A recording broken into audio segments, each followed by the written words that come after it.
السلام علیکم ورحمۃ اللہ وبرکاتہ۔ امن کا تعلق اللہ کی ذات سے ہے، حفاظت کا تعلق اللہ کی ذات سے ہے، زندگی اور موت کا تعلق اللہ کی ذات سے ہے، اور یہ موت کہ تم جہاں بھی ہوگے وہاں پر تمہیں روک لے گی۔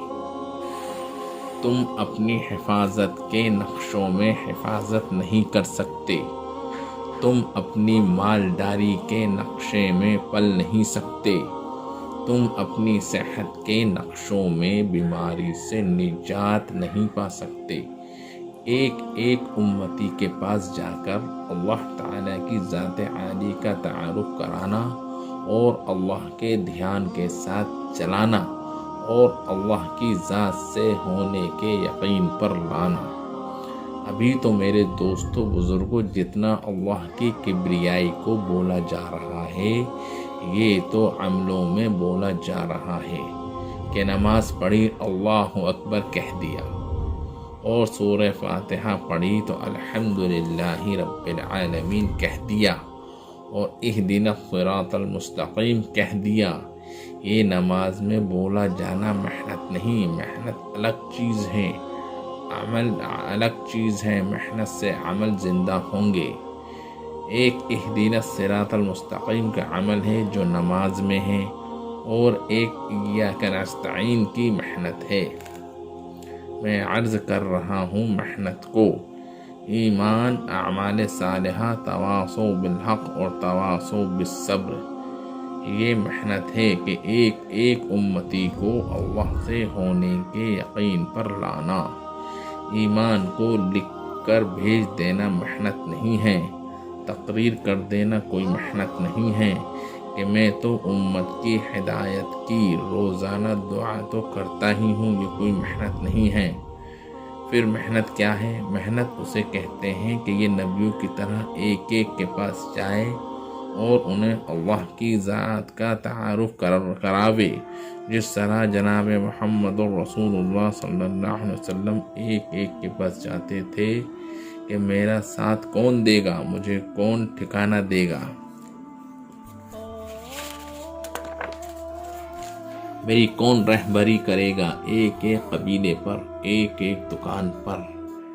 اور مکہ میں جو نمائش لگتی تھی حج کے موقع پر، ایک ایک کے پاس جاتے اور اللہ کی ذات عالی کا تعارف کراتے۔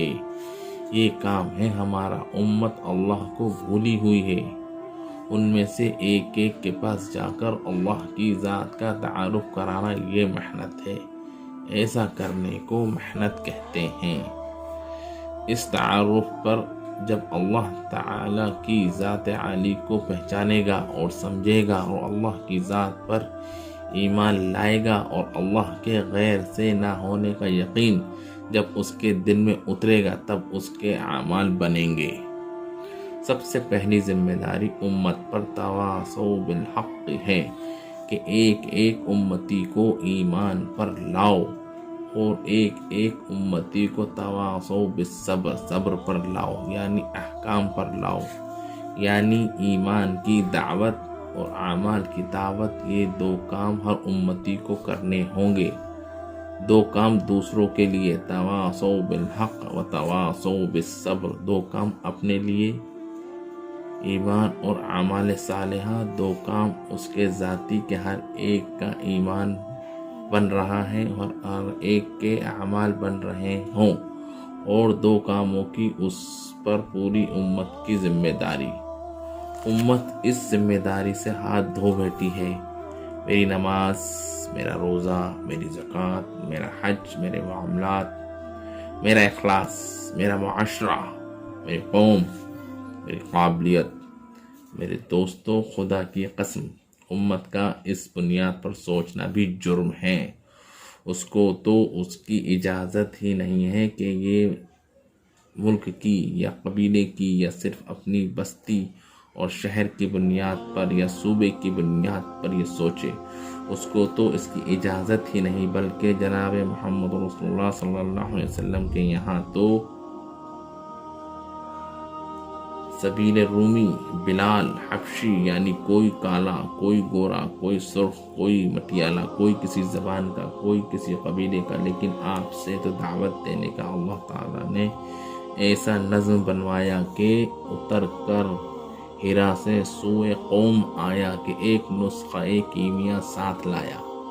وہ نسخہ کیمیا کیا تھا؟ یوں کہیے کہ وہ نسخہ کیمیا یہ تھا کہ امت کو ایسا کام دیا ہے کہ امت ہمیشہ اس کیمیائی نسخے سے فائدہ اٹھاتی رہے۔ اور اس کی کیا صورت بنی کہ جس وقت آپ غار ہیرا سے تشریف لائے، یعنی جس وقت اللہ کی طرف سے نبوت کی ذمہ داری آپ پر ڈالی گئی، تو پہلے دن امت کے 3 قسموں کو آپ کے سامنے کر دیا گیا دعوت دینے کے لیے۔ پوری امت انسانیت انہی 3 قسموں پر مشتمل ہے، پہلا مرد، دوسرا عورت، تیسرا بچہ۔ ساری دنیا میں انسانیت کے یہی 3 قسمیں ہیں۔ جس وقت جناب رسول اللہ صلی اللہ علیہ وسلم حرا سے تشریف لائے، امت کی طرف آپ نے بیک وقت تینوں کو دعوت دی۔ عورت، مرد اور بچہ تینوں ایک ساتھ جمع ہو گئے۔ مردوں میں ابو بکر صدیق رضی اللہ تعالی عنہ، عورتوں میں حضرت خدیجۃ الکبریٰ رضی اللہ تعالی عنہا، اور بچوں میں علی ابن ابو طالب۔ ان تینوں کو آپ نے بیک وقت دعوت دی، یہ نہیں کہ بچوں کو بعد میں اور بڑوں کو پہلے یا مردوں کو پہلے دی ہو اور عورتوں کو بعد میں، تینوں کو بیک وقت دعوت دی، امت کو تقسیم نہیں کیا۔ یہ آپ کا پہلا دن ہے، اور آخری دن جب آپ دنیا سے تشریف لے جا رہے تھے، حضرت اسامہ کے لشکر کی روانگی یہ بتلا رہی ہے کہ امت